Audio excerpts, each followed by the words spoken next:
Hi everyone, I opened up to the section in our Course in Miracles entitled Many Forms of Man Correction.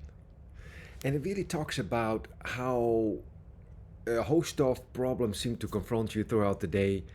And it all reminds you of that one, you do not have a problem, right? You just think you do. And there are not a host of problems, there's only one, and that's your belief in separation. And it's so beautifully addressed in the sense that what you're being asked to do, which is true in your transformation, which is true in your awakening, is to kind of acquiesce to the truth. And you're being asked to trust your source again. You're being asked to trust the guidance that is with you, that has always been with you, and that's always been speaking to you by stepping back and letting it lead the way, right? That particular shift in mindset where you're just acquiescing, where you're relaxing into the truth, where you're allowing the truth to step forward and you just be the follower, is the entire awakening, is the entire spiritual transformation.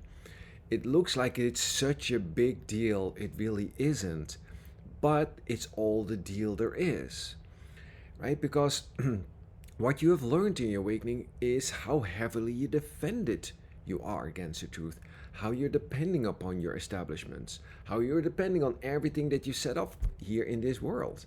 Whether it's your money, your job, your healthcare, your health-inducing medicines, your friends, being liked, the list goes on and on and on. But you depend on all these things to stay separate from source, to keep on defining yourself as a separate entity with a separate name and separate ideas, separate in space time.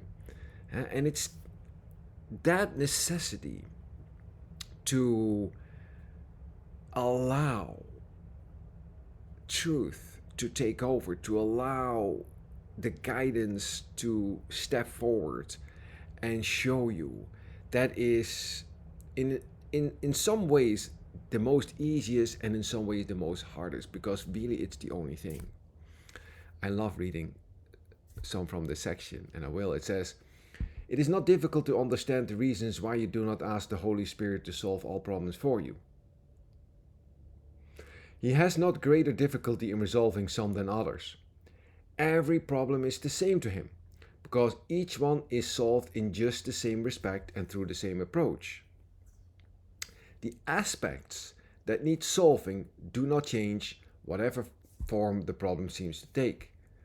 A problem can appear in many forms, and it will do so while the problem lasts. It serves no purpose to attempt to solve it in a special form. It will occur and recur again and yet again, until what?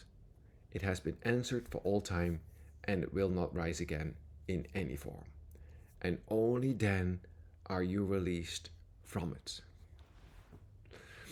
Right? He says, no, the problem will keep recurring over and over and over again till you're willing to acknowledge that all problems, regardless of its form, whatever obstacle you're facing today, in whatever form it's going to come to you today, will be solved in exactly the same way by you handing it over to the Holy Spirit and let Him take care of it. Now, that involves trust, doesn't it? Trust and awareness. Trust that He will do it for you. Secondly, the awareness that you step back for a moment and hand it over. And of course, then we have these great lessons like, let me recognize my problems so it can be solved, and let me recognize my problems have been solved. Right? The whole recognition that whatever myriad of problems are confronting you today, that truly you only have one, which is separation, and that has been solved already. This is our entire Course in Miracles. I know it seems to be a big book, well, lots and lots of information, lots of lessons, but fundamentally, right, it's the belief in separation that needs to be undone. Right, the idea that you're separate from source, the idea that you're a body, the idea that you have your own ideas that need to be defended, right, that need to be protected, otherwise you can't be you, right? And the scariest thing, right? There's what's the line where he says in the Course in Miracles? There's no words that the world is more afraid to hear than this. I do not know the thing I am, and therefore I do not know how to respond to this. Right? That idea.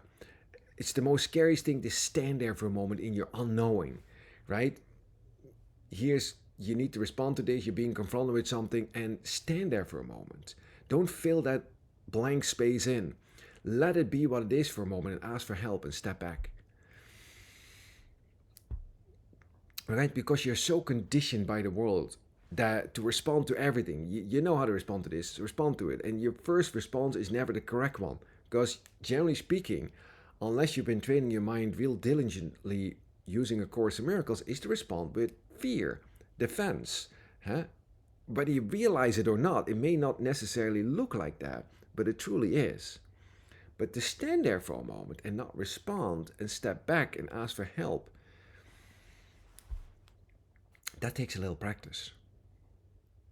But once you receive the rewards of that, once you receive how you can simply free yourself up from the necessity to perpetuate the myriad of problems that confront you on a daily basis, then you start to see, oh, wait a minute, this is how this works. Don't think you have to respond to everything right away. Stand there for a moment, right? Someone comes up to you with a problem or a question, let it hang there for a moment. It's not going to be real, right? It's not going to be real. Step back. Be quiet for a moment. It's a real good way of responding. Because now you're asking that image that just came up to you to maybe look at it again, right? You're not responding requires him or her to just maybe question what just happened. Anyway, beautiful, beautiful section. It says, this one mistake in any form has one correction. There is no loss, and to think there is a mistake. I love that, right? Human mindset, the mindset of the world, the thinking of the world is that there is loss, that loss is possible. It's not possible because everything is an idea and your mind, right? You got to get used to the idea that your mind, you're not a body, you're not separate, you're one with everything. And yet here you are in space-time, apparently separate, and everything seems to be a loss, and you're trying to minimize and protect yourself against it, and it's not true. There is no loss, and to think there is a mistake. You have no problems, though you think you have. That makes me happy. These thoughts, and they are thoughts, they make me happy. Why? It's true. I just let them find a place among my thoughts, and I just get happy. They get happy because it's the truth. And that, what is within you that knows about this, and believe me, there is a part of your mind that knows perfectly well that this is true, and knows perfectly well who you are, right? It's the part of the mind that you've rejected. But it accepts this perfectly well, and it gets glad with these thoughts. It's happy, and you feel it. Huh? It's like you feel the light of that.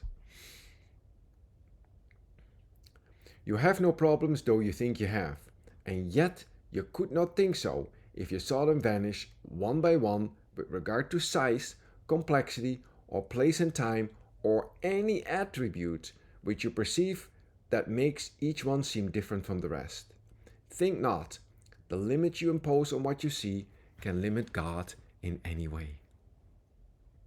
I start smiling. I get happy. I get happy by truth. Truth does something to me because I desire it more than anything else. And if I make a mistake, I feel the pain and the darkness of that immediately. But truth brings about that light in my mind, and I get happy. Right? Because I want to hear this. I want this to be true, and something in me knows it's true, and I feel it right away. This is what happens when you awaken. I sometimes go through these videos online, and I know there's a worldwide awakening going on. We're at a point in time where, every single consciousness is waking up or is asked to be wake up, whether he's resistant or not. And I see these videos where you'll see someone talk about how spiritual awakening has downsides and everything, and I go like, oh, it really doesn't. It really doesn't. Um, you go like, yeah, but I have no friends and I have no. I just have to laugh for a moment because, again, that's still the idea that you're separate. That's still you as you define yourself separate from truth, from God. But when you feel the light and the love and the connection in your mind, believe me, that it's impossible to feel separate and alone. To feel alone, to feel separate, to feel like you're no longer enjoying yourself and then blame it all on spiritual awakening makes no sense at all.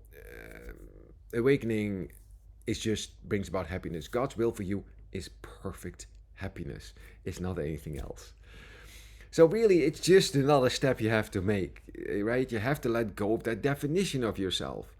Let the light in. Stop defending yourself. Because the moment you stop defending yourself, I guarantee you that light comes in. It has no choice, right? Truth extends itself to itself. Light and love cannot be limited, right? Their purpose, their nature is to extend and keep extending, right? So, really, truly, there is no sacrifice in waking up, there is no sacrifice in spiritual awakening. So, this is a great lesson. Read it today if you have a moment. It's beautiful. The idea that you do not have a problem, and whatever problems are facing you can be surmounted in the same way, right? Because it's not real. It's not real. It's not real, right? And when you learn to step back and to continuously hand it over, you see how easy this is, huh? To get out of the habit of what you've been doing before, which is to constantly try to solve your problem. The problem, the idea of solving your problem is the continuance of it. All right? It's not going to stop until you realize that every problem is the same, can be handled the same, and isn't real. I love you wherever and whenever you are. I hope you have a great, great day, whatever you're doing today, and I'll see you everywhere.